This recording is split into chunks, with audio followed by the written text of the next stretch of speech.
Empire.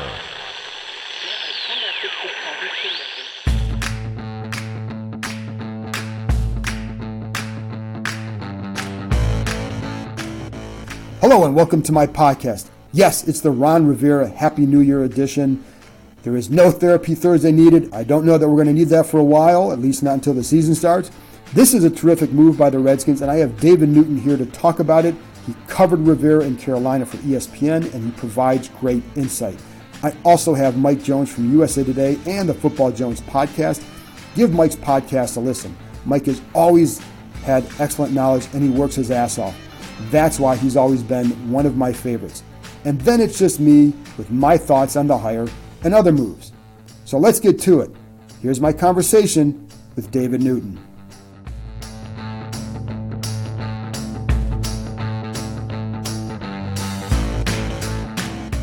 Now I'm going to bring in my ESPN counterpart in Carolina, David Newton, very familiar with Ron Rivera, having covered him for most of his tenure with the Panthers. And so, David, what are the Redskins getting in Ron Rivera? I think they're getting a complete package with him. I mean, from what he can do on the field, I think he's a great defensive mind. He took over the defensive play calling here the last couple of years, trying to get things fixed because they had a really strong run defensively under him, but then they lost Sean McDermott, their defensive coordinator. They lost him to Buffalo, and you've seen how well he's turned out, and that hurt them moving forward. And they lost some other key coaches and all of that. So I think he's going to be great for the community. He's big in the military, so being near Reed Hospital and things like that, I think you're going to see a guy that's really going to be very active in those type things. And he's really good at assembling a good staff. I know Jack Del Rio is a guy that's been put out there that could be joining the staff. And I covered Jack Del Rio when he turned this defense around back in the early 2000s and helped him get to the Super Bowl in 2003. And Ron's really good at bringing in good people for that. And he's really a player's coach too. Players really like him. I mean, when a lot of times when a coach is fired, you hear players, not really complaining a lot because they feel like it's time for them to move on. But with Ron Rivera, there was nothing but praise and almost like it was almost like a mourning period this team had. I think that actually contributed to their losing their 4 games after he left because a lot of players just appreciated everything he did for them. I remember back in, 2013, he was coming off 2 straight losing seasons. They started with a 1-3 or 0-3 record, and there was rumors that he would get fired in the bye week. But Ron moved his office down next to the locker rooms. We had 2 offices, one upstairs but one down there, because he felt like he had separation from the players, and he really was losing touch with what's going on in the locker room. And that really started that turnaround. That team won, I think, 8 straight games after that, and they finished 12-4, won in the SEC South, and they won it 3 straight years. So players love him to death and what he does. Greg Olson, I know it's a long answer here, but Greg Olson went on and on about what losing Ron Rivera meant to him and talked about how he went through all his text messages from Ron, and he said not one single one of them included football. They were all about his family, and Ron will create that family atmosphere, the culture. He always brought his wife around the team. Some people criticize him for that, but he wanted to see how important it was for players to see how his relationship is with his wife, how he treated her. So, again, I think he's a complete package, and the Redskins are getting a really good coach. Yeah, and it's funny because I've heard that what you were talking about with the players and how he gets to know them. Josh Norman had talked about that up here. And you know how, like, when people hear, oh, he's a player's coach, some people, some fans automatically dismiss it, oh, he's too lenient, he's too this or that. I didn't get the sense from talking to Josh that that's how it was. It was more that they just appreciated that he got to know them as more than just a player.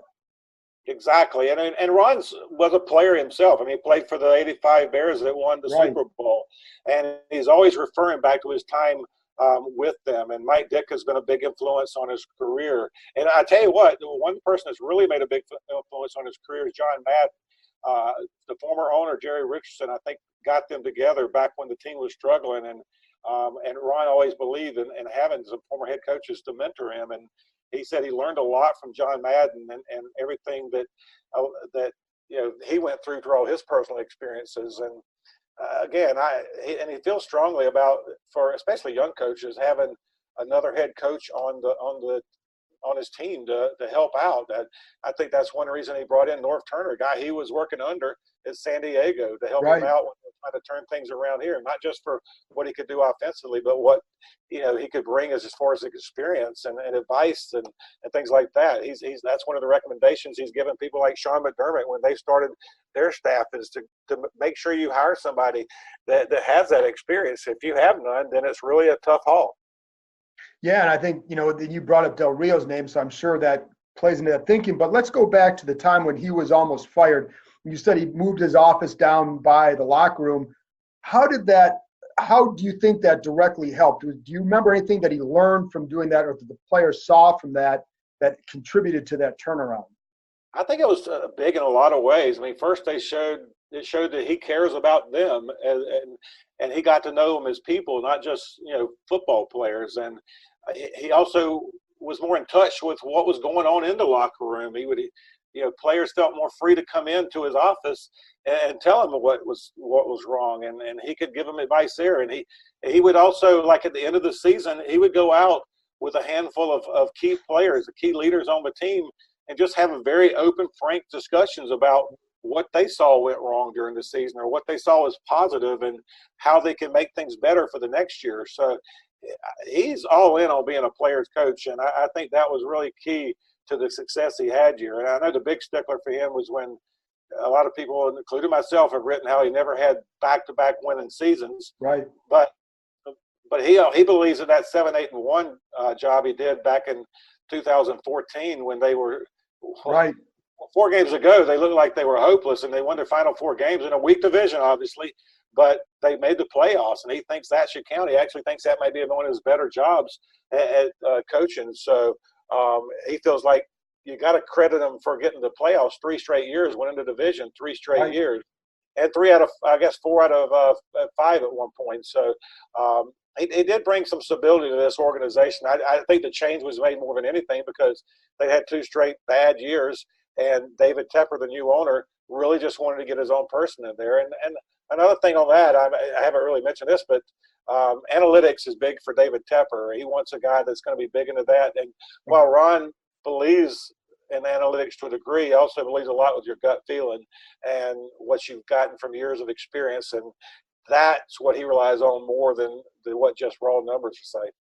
Yeah, and that's as you know, like that's become a big thing. But that's why I think like former players do rely on more than just those numbers. And so that's interesting to note, sir. The other thing is too, a big part of coming here is going to be developing Dwayne Haskins.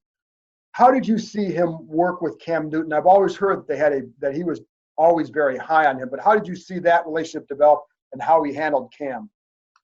He was all in on Cam Newton. I know Cam had a show All In with Cam Newton one time, so a little pun there. But Ron was Cam's biggest supporter. He believed in him in every aspect of what he could do. I mean, it's funny because you get the Ravens that are credited with like, hey, we came in here and we got Lamar Jackson and we adapted to what he does best, and that's really innovative. Well, you know what? That's what Ron Rivera did with Cam Newton back in 2011. I mean, right. Their staff didn't have a lot of expertise on the read option and now the RPOs and all that. But they brought in people that could do that or just guide that and expand on what Cam did at Auburn, and pretty much kind of what they're doing at the Ravens now with Lamar Jackson. So Cam wasn't nearly as fast as Lamar Jackson, but you go back and look at him through his first 5-6 seasons when he was completely healthy. He didn't run around people like Lamar Jackson, but he ran over people. You saw defensive play, and it's a shame people forget just how good that guy was. Yeah, it is funny you bring that up because the Redskins obviously went to the heavy zone read in 2012 with Robert Griffin III, and people started crediting them for it. But I remember going to cover a game in Carolina in 2011, and the Panthers using that 6-7 times a game, but highly effective because you get Cam 1-on-1 out in space against a defensive back, and that's a W for him. And how I do remember it wasn't as prevalent as what the Redskins did with Griffin, but it was definitely a part of their game. Yeah, I think you're right. I mean, Griffin did a lot of freelancing out there and got a lot of his run yards that way. But most of his yardage back then was off the design runs, and it got more and more as they got comfortable with what they were doing with him. And I think you'll see Ron come in with a similar approach. It's going to be interesting to see who he hires as his offensive coordinator. I don't know what you got on that yet. I guess Norv Turner could be available if he would have wanted to turn that direction and keep doing that. Norv's more of an RPO guy than he is the read option. But it was funny when we kept thinking that Norv Turner was going to cut back on Cam's running when he got here a couple of years ago. I think it was the first game against Dallas. Cam, I can't remember the exact number. I think he ran like 11 times in the first game. And we're basically, Norv said, you just play to the guy's strength. And that's what Ron and the coaches are really good at playing the player's strengths. So when you look at the last several years, was it just the injuries to Cam Newton that held this franchise back? I mean, because like I said, everybody I've talked to about Ron Rivera, yourself and others, Josh Norman, but even people, who have worked within the organization and other people around the league, they all rave about him. So was it just the injuries? What else maybe held that team back from having more success under him? I think the injuries did play a big role. I mean, remember last year they were 6-2 and had some big wins against some good teams, right. And they looked like they were going to be definitely a playoff team and maybe one of the better teams in NFC. And then Cam's shoulder and that win over the Eagles where he had to throw like 21 times in the fourth quarter to engineer a comeback to beat the Eagles on the road, that put a lot of pressure on that shoulder that they just never – it got weaker and weaker and weaker, and it really hurt them. Then they lost 7 straight, and they had to finally shut down Cam for the last 2 games. And, yeah, and that – if you could fault Ron for one thing is that they decided to rely on young quarterbacks to replace Cam if he got hurt.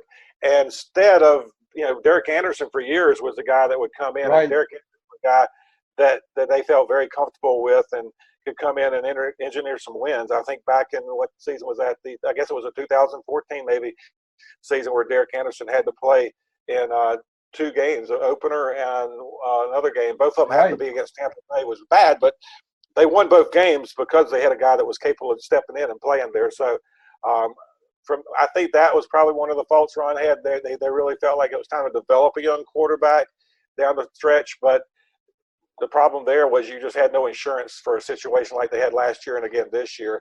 And while, they got off to a good start when they made the quarterback change and went to Kyle Allen. I think they won their first 4 and 5 of their first 6, and they were 5-3 again this year, but it just all kind of fell apart. More injuries happened. I mean, their defensive front, if you look at what Ron did, I think they were the top of the league most of the year, and I'm not sure if they finished number 1 or not in sacks, but the defense was playing really well, really lights out. There was one point where they were like on pace to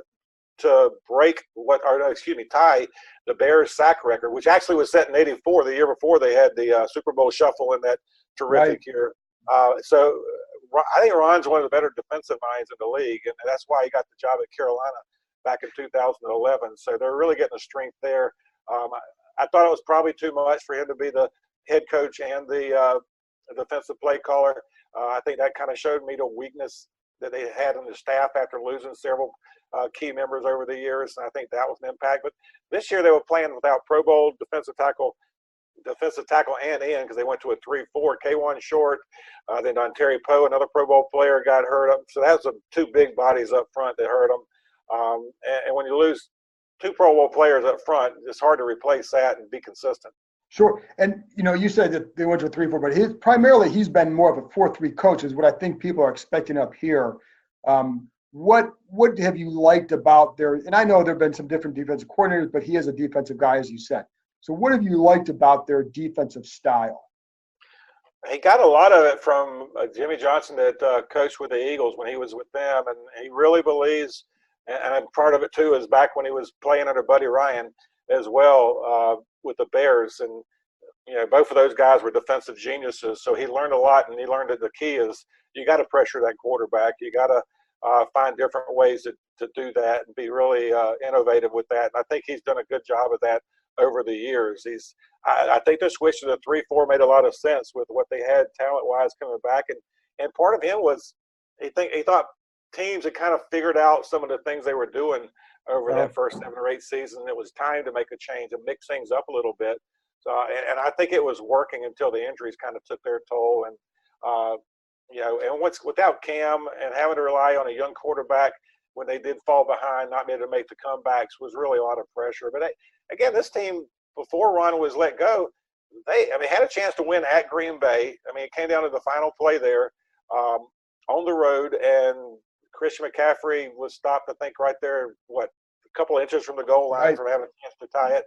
And they had some really chance. I think there's a lot of chance. You'll hear Ron say this after most games, and it was kind of funny. He brought a T-shirt with his words on it to his final press conference here. But missed opportunities. He really harps on missed opportunities. And you go back to their second game against Tampa Bay, where Cam was ineffective. They had a chance to win that game on the last play, right down inside the 2-yard line. They had another game where they had a chance to win. So if they could have turned one of those games around and won it, who knows what would have happened. But unfortunately for Ron here, at least it all kind of fell apart.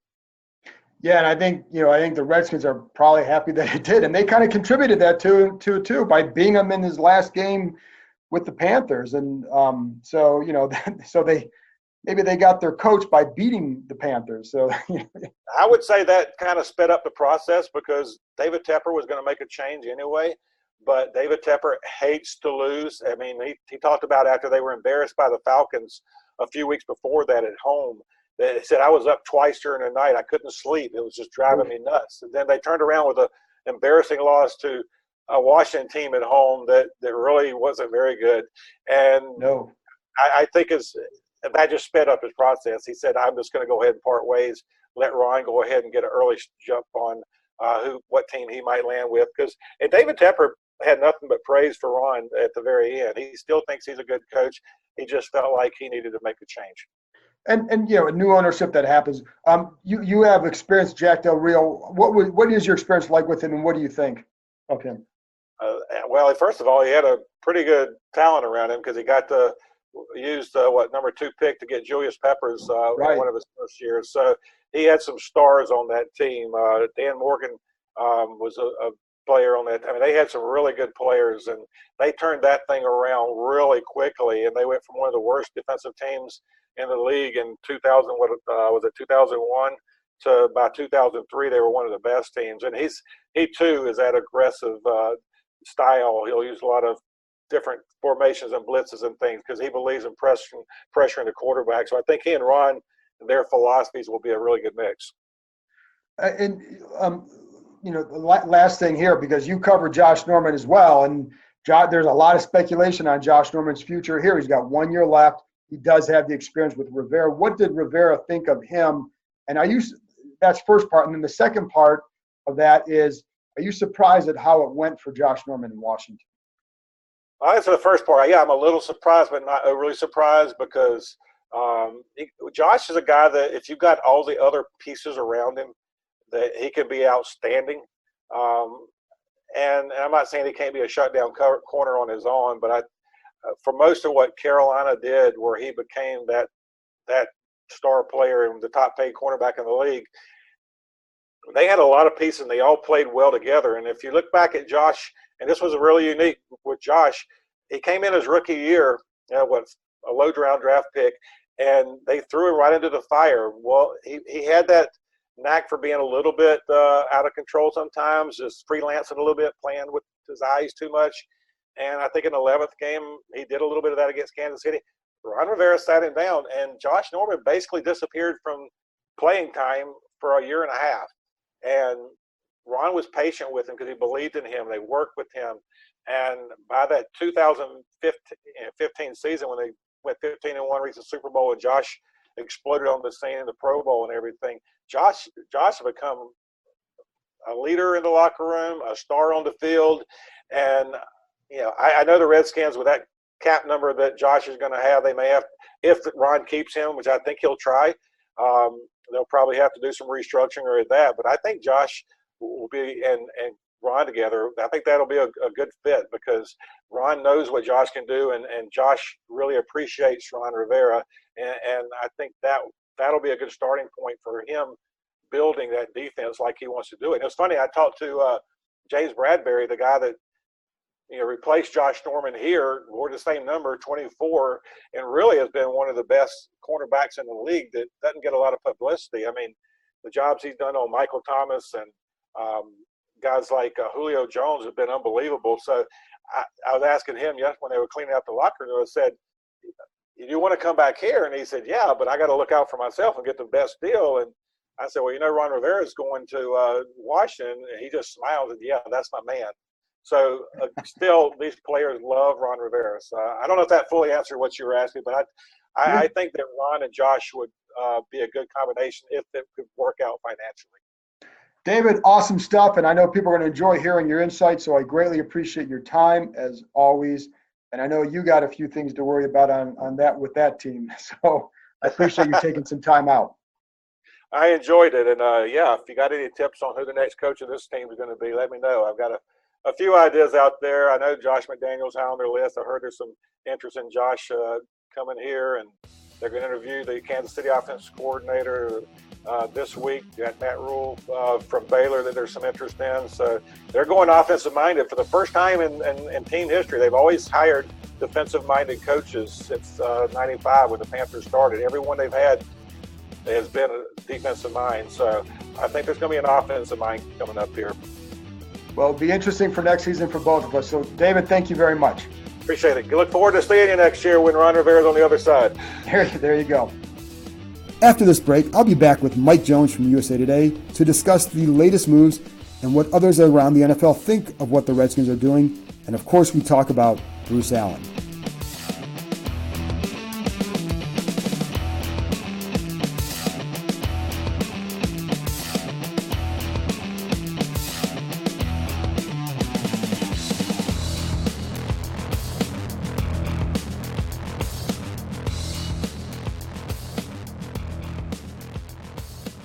Welcome back. Now, here's my conversation with Mike Jones. Now I'm bringing in my guy, Mike Jones from USA Today. Mike, as always, a lot of stuff's going on here. And there's other words I would use for it other than stuff, but there's a lot of stuff. But the things we know is that Bruce Allen is out and Ron Rivera is going to be coming in. So let's start with Bruce Allen. We've both been around this franchise for a long time. We both heard a lot of things with him. Are you surprised ultimately that he is gone? It almost felt like this day was never going to come. And Bruce was such a master at selling himself and finding a scapegoat, and he was very durable. And I respect his survival skills, even though he's a conniving person. But from what I could gather, there were people, head coaching candidates, who were very hesitant and leery of coming here. Even if Bruce had been moved to just the business side, they still questioned whether or not he was going to still have the ear of Snyder or if he was going to stick his fingers back into things, because they had seen that, okay, Mike Shanahan was supposed to be in charge. Bruce wiggled his way into that. Scott McCloughan was running the show. Bruce really was in charge there, and he just continued to ascend in power. So people were very hesitant, and I think because of that, Snyder, maybe he did intend to move him, but when he got wind of that, he understood, okay, I've got to make a clean break. I've got to give whoever the guy that's giving me the best chance to turn this franchise around as a head coach, I've got to give him what he wants and not worry about my allegiances of the past. And it's funny you say that, because I heard that about coaching candidates. I've also heard about the GM candidates too, that you're not going to get someone in here that if Bruce Allen is still here, because their feeling was people who have worked here, as you know, would say they can't see him staying away from things. And but the funny thing is, I hear the same about Dan Snyder. Now it's his team, but he likes to inject himself too. But I did hear about GM candidates, but it still signals for Dan. I think it had to have been somewhat of a hard move because Bruce has been really tight with him, and then Larry Hess, trainer, another guy who's been very tight with Dan. I just wonder if I guess it seems like Dan Snyder finally got that something really needed to change here. Yeah, I think that when he came out there every Sunday and looked around that stadium and saw how few Redskins fans were there and the number of visiting fans, I think that the outcry, he really realized he had to do something drastic. I think that maybe he still thought he could get away with doing it his way, and not being as drastic. But then once hearing from people that he was interested in, like you said, not just head coaches, front office people as well, and talking to people in the league. I know there were conversations with league people, and he got the understanding, and he conveyed that he understood he needed a franchise reset. And, people weren't sure, okay, does that franchise reset mean a full reset like you should, or is he going to try to find a way to still hold on? Well, it came down to him doing that reset. Bruce Allen out, like you said, Larry Hess out, and we'll see what other changes follow. But everything I can gather, he's willing to give this head coach what he wants. And if this guy says, I want this, or I want that, or I want this guy to come with me, it sounds like Snyder's receptive to that. Yeah, and I think that's clearly what it signals that he did know. And I think like you said, I don't think you're going to get a guy like Rivera unless you're going to promise him a bunch of stuff that he can, because coaches like power and money, right? I mean, that's right. A lot of the stuff they want. So if you can get that in a place like here, and he's also a guy who likes a challenge from what I'm told, which is good because this is a challenge, but that's the stuff that's going to put you over the top. And it did sound like even over the weekend, you're hearing stuff like maybe he would stay in that other role. So I wonder if there was a late push by Rivera's side to say, you've gotten to this point, but I can't do it unless you do this. Yeah, and exactly. That's what I wonder was. What about Yeah. with Rivera? Do you think he's enough with these moves, just these couple moves? Is that enough to change the perception of this place, do you think? I don't think entirely. From what I have gathered, there's still some skepticism. Obviously, he is well respected as a coach. There's no question about that. But people are still wondering, okay, what is the power structure going to be like? Right. Because if Snyder is not going to give his head coach full power, or if they're not going to get a smart football mind in here who is aligned philosophically with the head coach, then you're not really set up for change. If Rivera comes in here and say that he does bring in another guy to the front office to help with talent evaluation, I'm not saying he cleans house with the Redskins front office, but even if he kept Eric Schaefer, Doug Williams, all those guys, and bring somebody else in, you then get the indication that, okay, this is a new day. There is a willingness to fully change. Right now, it's like, okay, good step in getting Rivera, but what's next? And that's something that's going to take some time before people feel, okay, that they can, pass judgment on whether or not this is enough to spark a true turnaround. The people I've talked to about Rivera like him a lot, and whether it's players, I've talked to other people in the league about him. I haven't heard a lot of bad things, but I'm sure you were probably talking about him to more people because there were so many jobs or several jobs that would be open. What were you gathering on him? That he wasn't going to be out of work for long, that he was going to have options. That's why I'm kind of surprised that he is coming here, just because of the fact that if he had waited, I think other teams that were going to be on board and coming after him. But as we know, Dan Snyder is master at selling, and when he locks in on a guy, he knows how to close the deal. So whatever he told Rivera, and I'm sure his agent did some homework on potential, job situations and who would, be in charge and what kind of freedom Rivera would have, and whatever he heard from the Redskins made him confident enough that he didn't have to wait.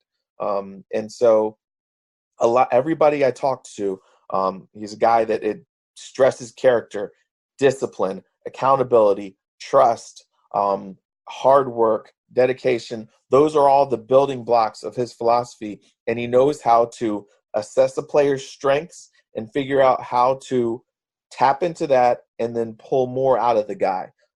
That's everything that people have told me about him. And also as a former player, he understands, and I think that helps him command respect as well. And so that's why so many people looked at those last 2 years in Carolina and said his most important player was not on the field, Right. or was not fully healthy. And so they didn't hold that against him, but they felt like he came in here, took a team that was 2-14, had him in the playoffs a couple years later, got him to the Super Bowl. There were always some deficiencies talent-wise as far as the weapons that they gave Cam Newton until they got Christian McCaffrey, but still the wide receiver position was something. And, maybe now this is the first time that he is going to have, last say on personnel. Maybe they gave him optimism that, okay, now in this type of situation, I can get a team over the hump. Is it good for a coach to have all that power? I think that if he has a guy in the front office that he very much trusts and respects, that they can give a little pushback, and you can really look at the full spectrum and make smart decisions. Some guys, not every head coach is able to handle that, and then you have some guys that are. And I feel like for Rivera, although he doesn't have the experience, I think if he is armed with a smart football mind that shares his philosophies, and they know and trust each other very well, he'll be okay. A lot of head coaches will be like, look, I'm the one coaching this team. I want to have input on who I'm working with, what coaches. But it takes a mature guy leader.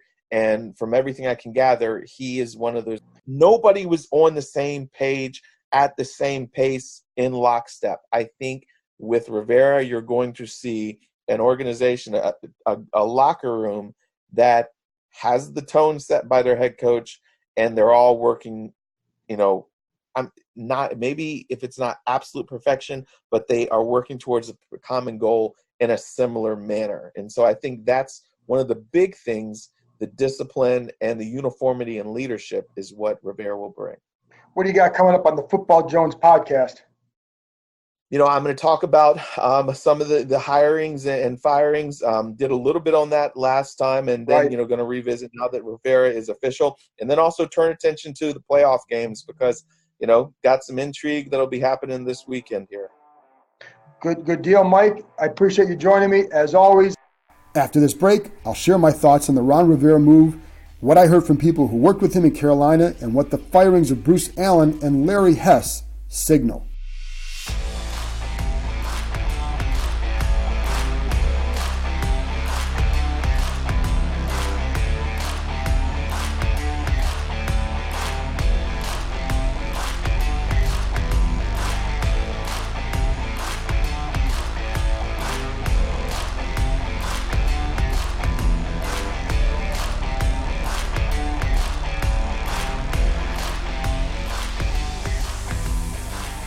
Well, now I have a few thoughts on this hire, and bear with me because there'll be a couple of them here, but I think you're going to want to hear these. First of all, this is a terrific hire. You heard what David and Mike said about Rivera, and it's what I've heard from anyone I've asked. I spoke with someone who knows him well in Carolina, worked with him, and I told him, I want to know what he thought of Rivera. What are the Redskins getting? And he quickly said, he's a frickin' awesome coach. He loved his motivational skills. It's not like he was out there always shouting away. That's not motivation. When I asked this person for an example of his motivational skills, he said that he went back to the fact that he spent a lot of time getting to know the players as more than just players. He figured out what made them tick, and that's how he would get through to them. Now, that method isn't always going to work. Clearly, Rivera had five full losing seasons in Carolina. You can attribute those to whatever you want, but it's not like they were always winning, but it is something that he does well, and it's why that players always say he gets the most out of his guys. You heard that over and over and over again. Rivera is not Joe Gibbs. Let's make that clear, of course. But this person said that skill reminded him of a guy like Gibbs. It's not as if players were here walking around wondering if Jay Gruden cared about them or not, and that's why they didn't play as well for him or whatever. It's not about that. Players like that, Gruden would engage the back-end players as well as the stars. But for me, it suggests a coach who takes that extra step. And I've long thought that extra step was missing here. All right, let's go on to the next one. The hiring of Jack Del Rio as a defensive coordinator, which was not finalized when I spoke with David for this podcast. Now it is. I think this is a fantastic move as well. I'll go more into depth on him in a later podcast, but I'll say this for now. One person who played the game and remains involved in the NFL has always told me, look at the track record of a guy, especially as a coordinator. Well, Del Rio's track record is damn good. He's been a DC for 4 years, in 4 years, and in 3 of those years, his teams finished top 5 in either points or yards allowed. He improved those Ds dramatically in his first year. The last time the Redskins finished top 5 in either of those categories was in 2008. They've been trying to build a decent defense for a decade, and they failed. Last year at this time, the Redskins interviewed a handful of defensive coordinator candidates. None of them wanted the job. I know some were telling people that this was an odd process. They didn't trust working here. It was a goofy process, talking to guys while the defensive coordinator, Greg Minuski, was still in the building, for God's sakes. It was a terrible way to operate. And some of their hesitancy was about Jay Gruden's job status, but it was just the overall vibe too. Now, well, they just hired Del Rio, a highly accomplished coordinator. Another good move for the Redskins. And so that leads to the next one. Give owner Dan Snyder a credit for these moves so far. They were good and necessary and will help change the culture in this building. It's not as if, and I'm going to go back to the firings now. It's not as if the players felt about Bruce Allen the same way the fans did. Some liked him because their interactions with him were good. He also brought a lot of guys here, and money buys loyalty. I don't celebrate anyone's firing. It's not like I had some great relationship with Allen, but I felt like he did respect me. For example, I spoke with him on the phone for about 40 minutes earlier this season for the story that Jason Reed and I wrote this past week about what went wrong during his tenure. He answered every question and could have just blown it off. Now, he wasn't always going to give you the answers you wanted, which the only answer you guys ever wanted, it was, quote, I suck and I should be fired. Short of that, and I get it. I know you guys are frustrated, and I don't blame you.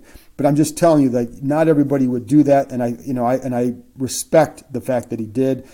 Also, a few years ago, when ESPN laid off some workers in the spring, one of the calls I got was from Bruce Allen. He wanted to make sure that my job was safe. And I always appreciated that. It didn't mean I thought he was great. Didn't mean I didn't fail to see everything else, and it didn't change my approach. But I did appreciate it. And so I just want to share that with you because sometimes you just want to share that. Anyway, I definitely talked to other people who did not like him or respect him and felt he had no pulse in the locker room. And he therefore had no idea what or who fit in there. Also, the firing of athletic trainer Larry Hess was necessary as well. Again, not every interaction that he had with guys was bad. I do know some players who liked him until they needed to get a lot of treatment. Then their opinion often changed. I heard that from several guys. And again, it wasn't unanimous. Nothing ever is. But this was some of the stuff you'd hear over the years. It was a lax atmosphere in the trainer's room. It was a lax atmosphere kind of overall. And too many guys, I don't feel like, took it seriously. Even some big name guys didn't take it as seriously as they should. And that frustrated other players. That's not just always on the trainer staff, mind you. That's on guys being responsible for their own treatment and getting in there. So, and I've mentioned this in the past, but it's not something I harped on. Maybe I should have more. I don't know. But it is, I'll just say this. When I covered Gibbs' second stint, you knew that the building was all about football. The staff was about football. The goal was to win. Didn't always do so clearly, but you knew that's what drove people, including the trainers like Bubba Tyre when he was here. I can't say the same of late. I think they wanted to win. I don't think they were driven to win, because if they were, I think they would have had a more detailed approach. And when you are, you're much more in tune with those details. And I view the trainer's room as a big part of that detail. It needs to be taken seriously. And that means not only does it take it seriously by the play, it's by everybody. That's by the higher ups. When they take it seriously, it trickles down to the coaching staff, and the coaching staff then gets it to the trainer's room, and the trainers then have the players get it like that. So it's just a trickle-down effect. I'm not just blaming Larry Hess for all that by any means, but I do think that it's something that has to improve. The Redskins under Allen and Snyder didn't do that enough. Now, they need to hire someone good and add more trainers as well. Get more beds in there so players don't have to wait on treatment, and that's been a problem too. That's not on the trainers. That's on the organization having been, to be honest, cheap in some of those areas, and again lacking the details. So I don't know. The other part is I don't know yet what this means for Trent Williams. I know when I spoke with him a few weeks ago and I told you this, he wouldn't rule out a return under this scenario. He also knew they were still far apart in some of the details. But we'll see what happens here. I think that's a stay tuned situation as well. Another one. But these moves also suggest where Snyder is at with wanting to win. Allen and Hess were two of his trusted guys that he liked to hang out with. I think you know what that means. For all the talk about Snyder's penchant for change early in his tenure and being volatile with that, I felt recently he's hung on to people and players for too long, especially if he likes them. He wanted to have fun owning the team. It can't have been fun lately for him. Too much losing, bad press, empty seats. Finally, he clearly asked what's best for the franchise. Cleaning houses, and he's doing it. He deserves kudos for that. You might think it's easy to fire these people, but these were his guys. And I think the same is true of Eric Schaffer, if he indeed leaves in May after the draft has been speculated, whatever. Schaffer is a trusted lieutenant, and a couple of people I talked to earlier this week were shocked that he might not return. He's good at what he does. If these guys aren't safe, then there are zero people in the building who should feel secure. At least the holdovers. Clearly, the new coaches, Ron Rivera, should feel pretty secure for now. Will this work? I don't know. I know that Rivera will have Gibbs-like power in the organization. I don't know yet if that's good because it doesn't always work for coaches. It's difficult. The key is who comes into the football ops side and how they work together. I know some of the people mentioned as candidates like Louis Riddick, Morocco Brown. I don't know Rick Smith. But I know the first two would be good from this standpoint. They understand and respect the chain of command, and they won't go leaking stuff if they disagree with the move. Riddick has been in the media, but he was not a talker before he entered this realm. He was here a long time when I was covering the team. He never talked. My point is that too often in the past what happened here was this. There would be a division over who they wanted to draft or sign.